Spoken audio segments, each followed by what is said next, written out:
How we doing, friends and neighbors? Welcome to another edition of the Chronicles. Jedi Phoenix with you here as always. And if you're new to the channel, welcome aboard. Glad to have you. Glad you found my spot. Make sure you hit that subscribe button so that you don't miss any of the videos and the action that goes on with this channel. Alright? So, a little bit of a change of pace from the lightsaber action. I do like to talk about Star Wars in general from time to time. And this is something that's kind of near and dear to me from my childhood. If you were born in the 70s or grew up in the 80s, you might have been fortunate enough to experience this as it happened. But back in the late 70s, early 80s, I'm talking like around 1979, 1980, thereabouts, KUSC-FM, which was the campus radio station from University of Southern California, began reviving the radio dramas. That was a format that, by the time they started doing it, it had pretty much become a lost art, and they were looking to revive it. And because KUSC is also a National Public Radio affiliate, they got the idea of reviving the old NPR Playhouse. And to kick that off, someone had the absolutely brilliant idea of adapting the first Star Wars, we're talking the original now, adapting that for a radio drama format. So they partnered up with BBC, who was well-versed in radio dramas and radio productions, and they got the approval of George Lucas himself, who sold the rights to Star Wars as well as the sound effects files and the music, the music cues for the sum of $1. And he would do the same for Empire Strikes Back and Return of the Jedi.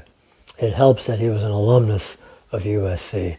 So definitely more of a donation for them than anything else. This was most definitely not an amateur production, by the way. Brian Daley, who was a very noted science fiction author in the 70s and 80s, he actually wrote a few Star Wars novels himself.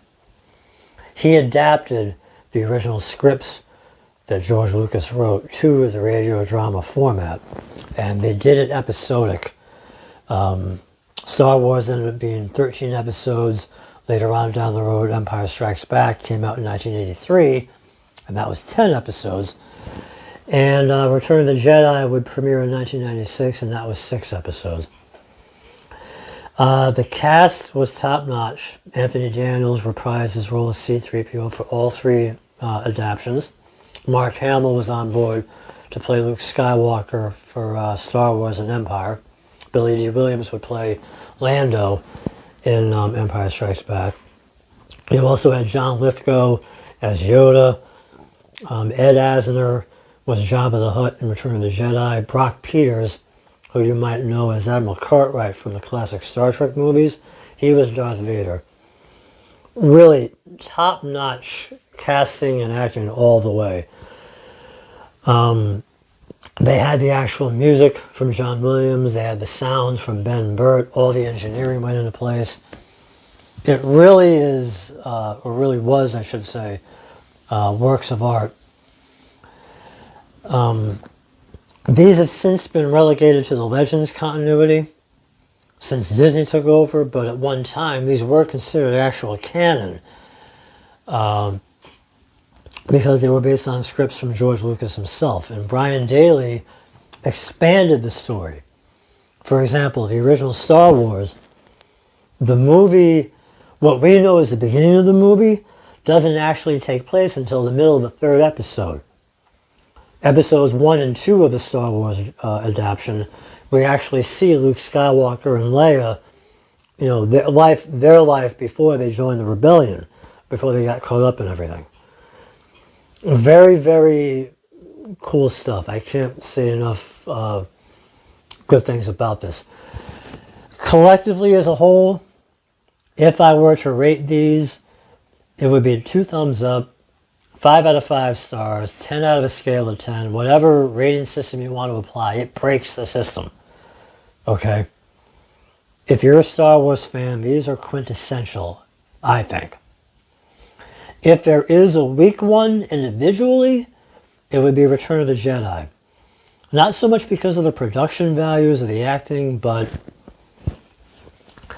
after Empire Strikes Back came out in 83, Star Wars came out in 81. I don't know if I mentioned that earlier. They were expecting to do Return of the Jedi, however, Congress cut funding for National Public Radio. So that delayed the production of Return of the Jedi until 96. And by that time, Brian Daley was dying of cancer. He actually passed away a few hours after the wrap party for Return of the Jedi. And Return of the Jedi, to me, feels rushed compared to the other two. Like I said, it's only 6 episodes as opposed to the 13 and the 10. But I think that was because Brian Daley had to have known he was dying of cancer. So I think he might have been rushing it to get the script treatments done so they could record it. Like he knew he was on borrowed time and wanted to get it done. So it does feel a little bit rushed. It isn't as expansive as Empire and Star Wars is.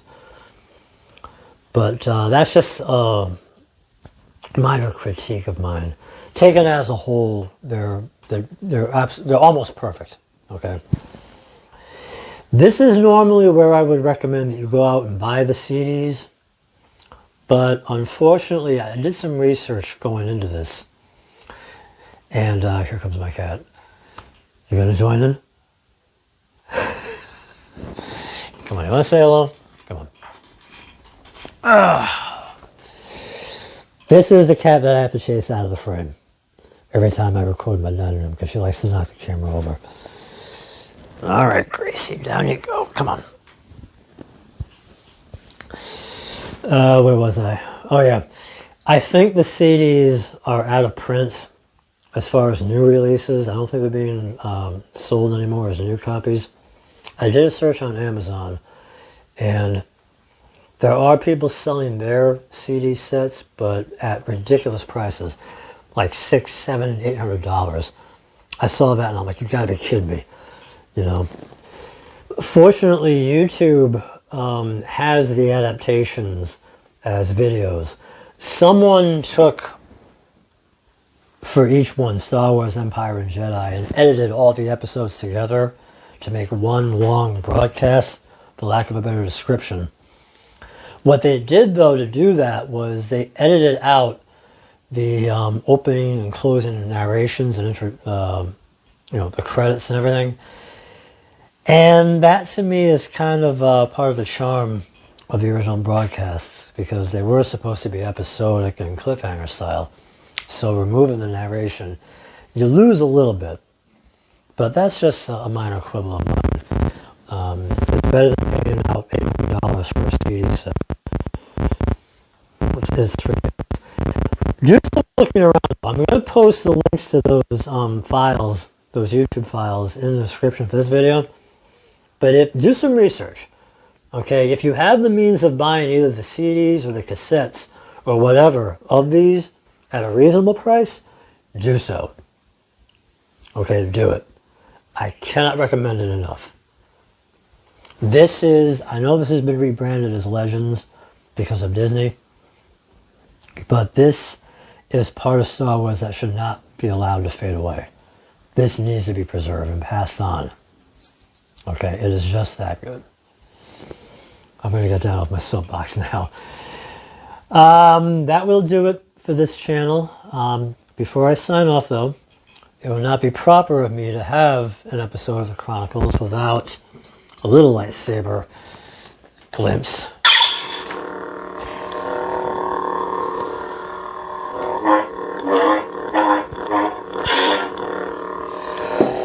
Next video is going to be a review of this bad boy, so stay tuned. And I do have other videos in mind. It's just a matter of filming them and editing them together.